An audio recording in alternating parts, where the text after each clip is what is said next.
Honorable Carl Greenwich, Vice President and Minister of Foreign Affairs of Guyana and Chairman of the Community-Council of Ministers, other honorable ministers and heads of delegations, those present here with us and those joining us via video conference, and there are many who are joining us via video conference, Deputy Secretary General, members of EMC and members of staff of the CARICOM Secretariat, Ms. Tony Ann Brodber, representative of UN Women, distinguished delegates, heads of regional institutions, ladies and gentlemen, members of the media, good morning.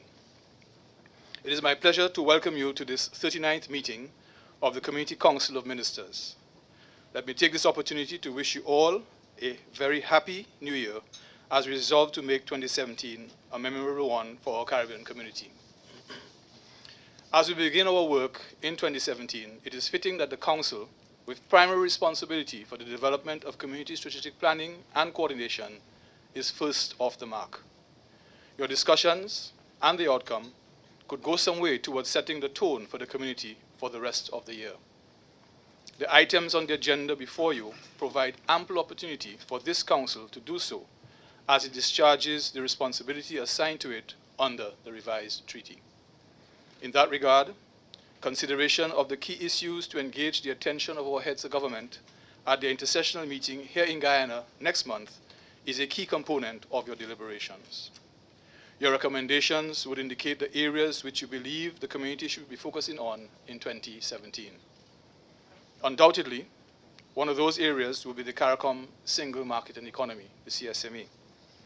Last July, our heads of government had mandated that a review of the status of the CSME be completed for their consideration at the upcoming intersessional meeting.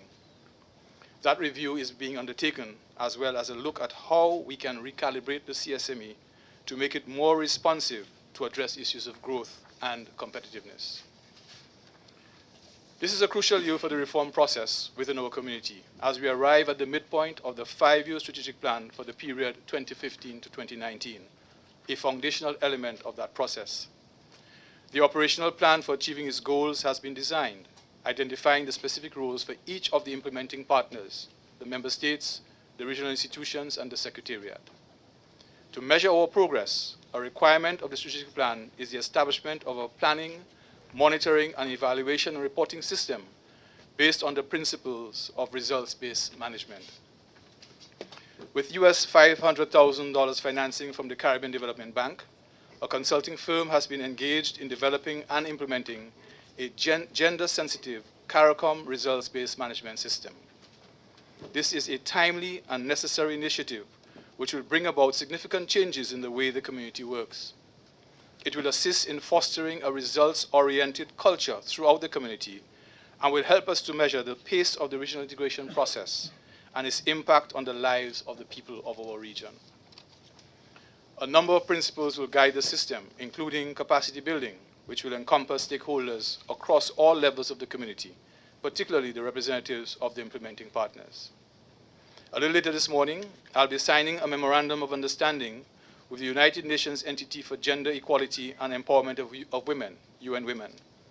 Among the areas covered by the MOU is a deepening of the capacities of CARICOM member states to implement international, regional, and national commitments to advance gender equality and the empowerment of women. Mr. Chairman, honorable ministers, delegates, you have before you the work program and budget of the Secretariat, which was reviewed by the first joint meeting of the Budget Committee and the CARICOM Committee of Ambassadors last December. The committee commended the Secretariat for the work done in 2016 and for the most part, accepted the work program for 2017.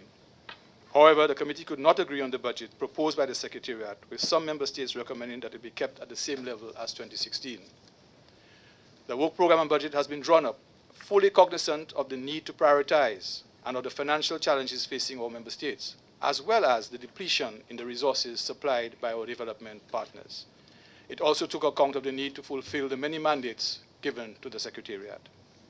Mr. Chairman, 2017 has the potential to be an unsettling year internationally, with many of our partners looking to adjust to new circumstances. For us in the community, we're still grappling with issues of low growth, correspondent banking, climate change, crime and security, and restrictions on access to concessional development financing. The situation demands that we must take our best option to ensure that we stand fast, whatever challenges may arise. That best option for us as small states is to strengthen and deepen our integration. It is our path to sustainable development and the continued improvement of the lives of the people of our community. SG, colleague ministers and other heads of delegations, distinguished delegates, representatives of the media, ladies and gentlemen.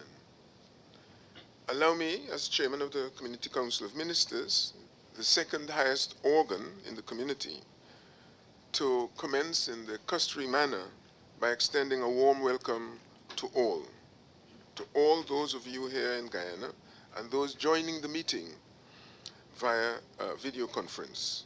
I would like to extend to you my best wishes for a successful and fruitful 2017. And I gather that as of now, all the delegations are online, and I hope that they stay that way. SG, colleague ministers, delegates, I wish to say from the outset that it is my expectation that our deliberations over the next 2 days, or possibly shorter, would indeed be fruitful.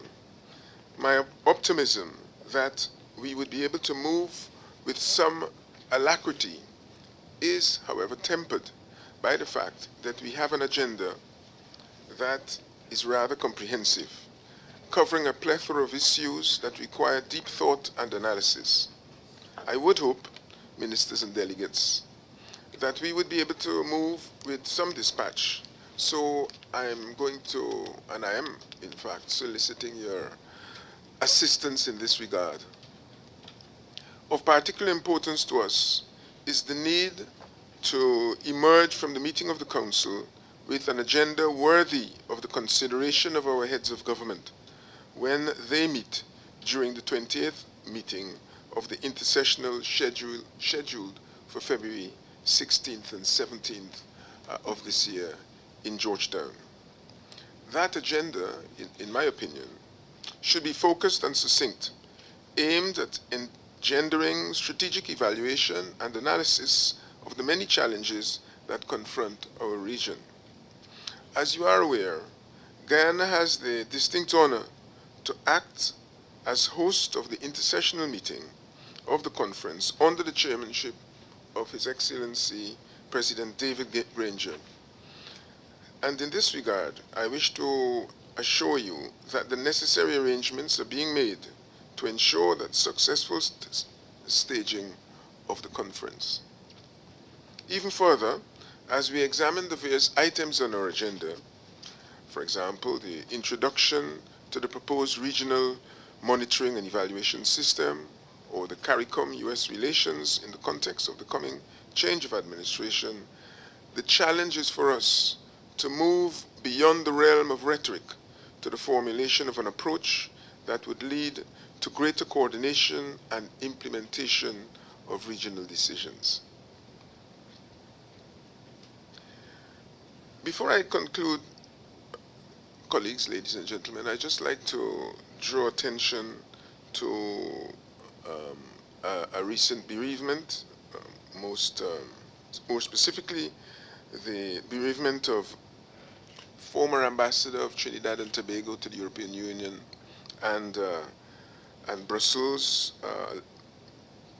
Ambassador Livingston Cumberbatch, and would like to extend our condolences to the wife and family of Ambassador Cumberbatch, as well as the people of Trinidad and Tobago, in the light of his demise. He also served as chairman of Committee of Ambassadors of the ACP and of the ACP-EU Joint Committee of Ambassadors at a fairly crucial time, including the period for the midterm review in 1996. I wish to extend to the family our condolences. Thank you very much. I therefore like to conclude my remarks by reiterating my call for us to work expeditiously to ensure that the discussions are, as usual, meaningful and results-oriented. All protocols duly observed. I want to just say on behalf of UN Women how pleased we are to be here to concretize our partnership with the CARICOM Secretariat. As the SG mentioned in his opening remarks, there are three main areas under which we'll be collaborating. The first is enhancing Caribbean-wide data, statistics, and analysis on the implementation of the gender dimensions of the SDGs and the Samoa pathway. The second is ensuring that there's a CARICOM-wide voice in the normative processes shaping national-level sustainable development as it relates to gender equality. And the third is the deepening capacities of the CARICOM member states to implement international, regional, and national commitments such as the Convention on the Elimination of All Forms of Discrimination Against Women and the Beijing Platform for Action to advance gender equality and the empowerment of women. And in doing this, part of what we'll also be doing is supporting the leadership of the CARICOM Secretariat in realizing these three priorities. One of the things that has been becoming more and more clear, especially over 2016, is that gender inequality is a cost that Caribbean, small island developing states, as well as states that are on the continent, cannot afford. The cost, for example, of one of the most egregious forms of gender inequalities, gender-based violence, is $3 trillion to the global economy. When we look at the costs of the investigations in violence, the health aspects of violence, and the fact that in the Caribbean, what we've been seeing is that 30 to 50% of all murders right now are intimate partner violence related. This is at the forefront of my mind. I'm a Trinidadian citizen of the Caribbean, but I've been looking at the news across the Caribbean. And what we're seeing is this is something that we cannot afford anymore. Not just the gender-based violence, but the fact that we are not tapping into the potential of our young boys or our young women. So we are pleased to see CARICOM taking a stand and leading in the region on this, and we will support in every way that we can to ensure that this is not just something that is theoretical, but it is a lived reality that the women and men of the Caribbean feel.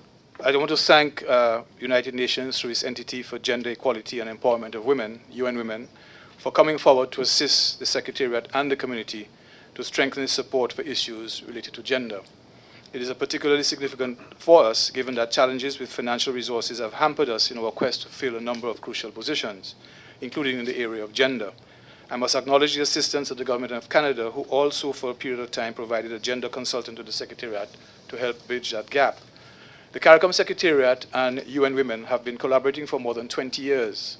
Our most recent MOU for the period 2010 to 2013 supported, among other things, the functioning of the first Caribbean community advocate for gender justice, Dr. Rosina Wilshire.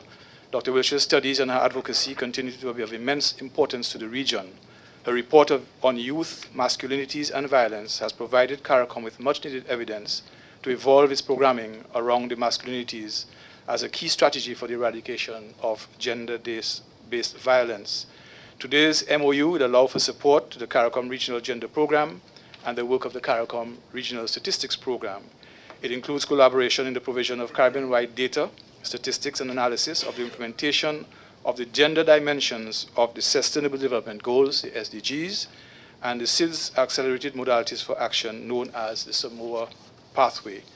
Some of the work will focus on developing model legislation and regionally specific tools to address behavior change to tackle the root causes of gender-based violence and in ensuring strong evidence-based advocacy.